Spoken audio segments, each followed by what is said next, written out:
Bonjour à tous et bienvenue sur notre chaîne Team Harry. Au retour de notre 4 mystères, on va parler aujourd'hui, après la vidéo sur les détails financiers de Newcastle. À la vidéo, on va parler donc plus des modalités, des avis des mystères et des possibles la politique de recrutement du club. Pour ma part, je pense pas que Newcastle va acheter énormément d'un coup. Donc je pense que ce mercato va un petit peu ressembler à celui de Nice cette année. Donc avec pas vraiment beaucoup de ventes. Et je pense qu'on va surtout se focaliser sur les postes un petit peu plus faibles pour pouvoir les renforcer. Et au niveau du recrutement, ils vont sûrement tenter de bons coups sans forcément dépenser bêtement leur argent. En achetant des joueurs entre 20 à 30 millions, peut-être proches en termes de fin de contrat, ou bien des joueurs à la relance. Après, peu à peu, Newcastle va recruter de grands noms, de grands joueurs. Mais je pense que là, tout de suite, pour l'année prochaine, c'est un petit peu prématuré pour s'attendre à vraiment de très grands noms. Et on peut également penser à peut-être une grande recrue qui va faire ses débuts, et ça pourrait rappeler la venue de Pastore au PSG. On se rappelle que ça a fait de grands bruits. Et voilà. Bonjour à tous, c'est Mr Fox. Donc je vais donner mon avis sur le mercato possible de Newcastle pour la saison prochaine. Donc pour ma part, je vais procéder comme les autres mystères. Je pense que Newcastle devrait pas dépenser beaucoup trop sur le marché. Ça doit évoluer comme le Paris Saint-Germain, l'arrivée des Qataris, c'est-à-dire miser sur un peu d'expérience et des jeunes joueurs pour pouvoir construire déjà une équipe concise. Et au fil des années, si le projet se développe, pouvoir investir davantage. Donc ça passe par, pour moi, il devrait renforcer le milieu de terrain déjà, qui se fait vieux avec Chelsea notamment. Après il y a des bons joueurs comme Hayden, mais je pense qu'il faudrait renforcer ce milieu. Donc je pense à Ryan Fraser, qui est un joueur de Bournemouth, qui est coté à 35 millions d'euros et qui est en fin de contrat, donc ce serait une bonne affaire pour eux. Puis aussi, à mon avis, renforcer l'attaque. Je pense à Jovic en prêt, qui a une difficulté au Real Madrid.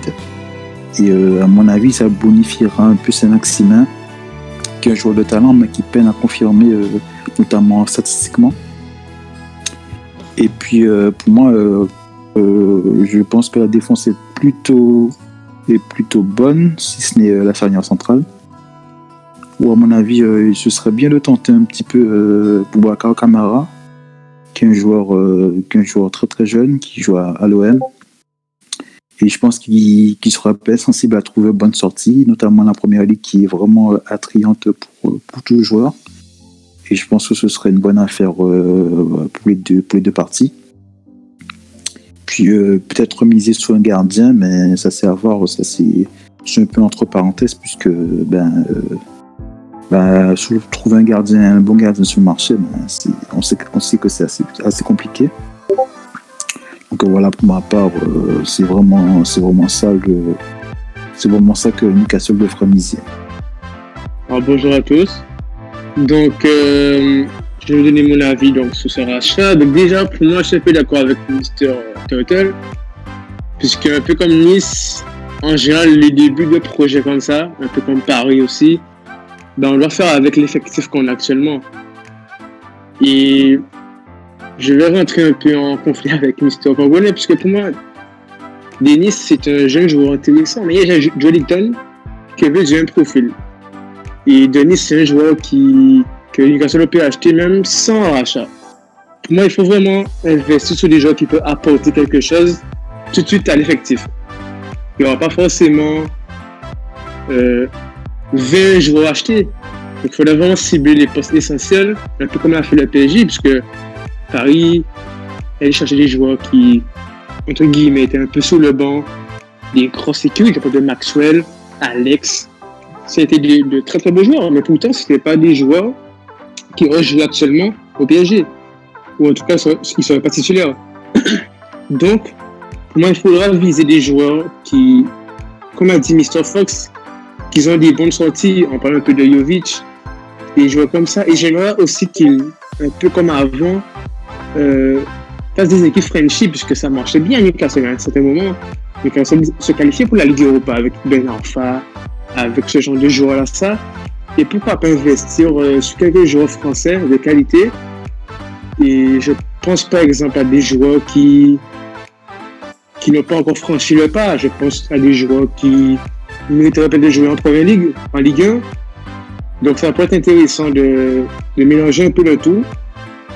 Et pour moi, d'ici quelques années, Newcastle pourrait être une équipe qui, puisqu'on le sait très bien, il y a le top 4, mais il y a aussi une lutte pour la 7e place entre Wolverhampton et Everton, les petites équipes comme ça. Et j'aimerais que Newcastle rentre de cette danse dans un premier temps avant de pouvoir envisager plus haut. Je pense que ça se fait petit à petit. Et comme Paris, ben, ça prend du temps avant de réussir. Voilà, donc c'était mon analyse. Alors, bonjour à tous, ici Mr. Congolais. Je voulais donner mon avis par rapport aux hausses potentielles de Newcastle après le mercato estival 2020. Je sais qu'il pourrait améliorer pour avoir un petit peu plus de régularité, pourquoi pas toucher le Big 6, même décrocher une place européenne pour la saison d'après. Donc, durant cette allocution, ben, je vais me concentrer sur les postes qu'à mon goût, il devrait renforcer, parce qu'il y a certains postes où c'est de très bonne qualité, hein, il y a du potentiel, et c'est juste des petits trous qui font que ils ne sont pas au niveau des équipes comme Manchester City, United, etc., ou voire Everton. Donc, je vais commencer. Hein. Donc, je vais m'attarder sur le poste de latéral droit. Donc, pour chaque poste que je vais analyser comme ça, ben, je vais donner un joueur qui potentiellement pourra être transféré là-bas. Donc, pour ce poste de latéral droit, ben, j'ai décidé d'illustrer par le profil de Juan Cuadrado, parce que c'est un latéral droit qui, malgré ses 31 ans, est capable de des allers-retours dans le couloir. Moi, c'est intéressant pour densifier le milieu de terrain, pour accompagner les attaquants et harceler l'adversaire, c'est un très grand atout. Donc voilà, en plus, il a une très très très bonne expérience dans les sélections. Donc dans les grands rendez-vous, ben, je pense qu'il répondra présent. Donc le prochain poste que je voulais parler, c'est le poste de milieu droit. Alors, pour illustrer, j'ai pris le profil de Willian, parce que on sait qu'il est en fin de contrat en juin 2020 et qu'il n'a pas prévu de prolonger avec Chelsea. Moi, je me dis pourquoi pas, parce que avoir une leader technique, ça peut définir le caractère d'une équipe. Moi, je vois bien Willian à ce poste-là. Pour le milieu central, je pense à Arturo Vidal pour l'agressivité,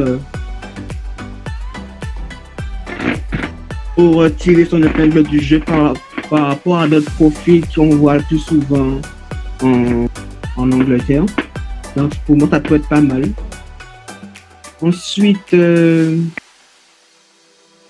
pour les attaquants, moi j'ai pensé à l'attaquant Emmanuel Denis du Club Bruges, un attaquant qui qui s'est fait remarquer notamment par le doublé face au Real Madrid en Ligue des Champions. Je pense que avec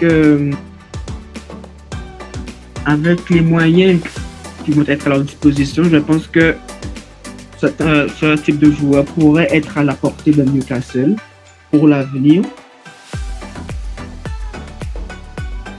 Et pour terminer, à côté de lui, un attaquant droit, pas attaquant ailier, mais attaquant de pointe droit. Je pense à Dries Mertens. Est-ce que c'est un attaquant qui a une très grande expérience qui pourra épauler Emmanuel Denis qui a plus de 22 ans.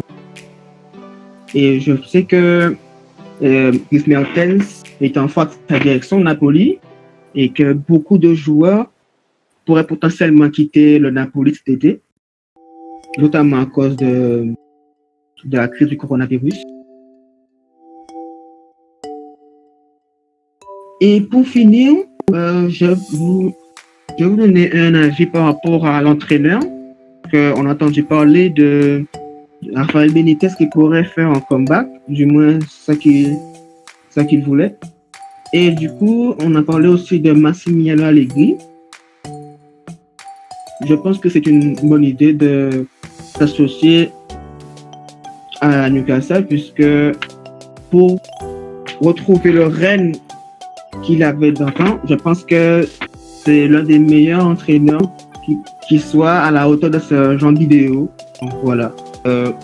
Newcastle ne devrait pas se ruer sur des stars à condition que, bon, sur l'aspect financier, ça soit raisonnable, mais juste pour donner un petit peu de stabilité à cette équipe, parce qu'elle a été très aiguë cette saison, juste un peu de stabilité, et ensuite on pourrait éventuellement, grâce aux résultats en club, faire des petites folies. Mais je vois aussi des joueurs tels que Cristiano Ronaldo ou Messi, par exemple, ou Kylian Mbappé. Pour moi, en tant que fan de football, j'aurais bien aimé que l'équipe de Newcastle revoie l'Europe. Parce que c'était une équipe emblématique il y a une certaine époque, qui était passée longtemps, mine de rien. Donc ça ferait quand même plaisir de voir une équipe rouge et blanche, à part la Juventus, en feu des terrains de Champions League. Ça sera plaisant de voir que Manchester City et le Paris Saint-Germain ne sont pas les seuls clubs à avoir ce genre de possibilité de créer une équipe à peu près cheatée, on va dire. Mais bon. Voilà, c'est tout ce que j'avais à dire sur cette équipe. Le monde de je pense que à cause du top financier, ils vont surtout profiter de cette opportunité du marché d'être estival, comme Dries Mertens, même Alex Vidal, qui sont un peu des indésirables dans leur club, voire Juan Farado. C'est des joueurs qui ont déjà de l'expérience et ensuite ils peuvent faire quelques folies par-ci par-là. Voilà.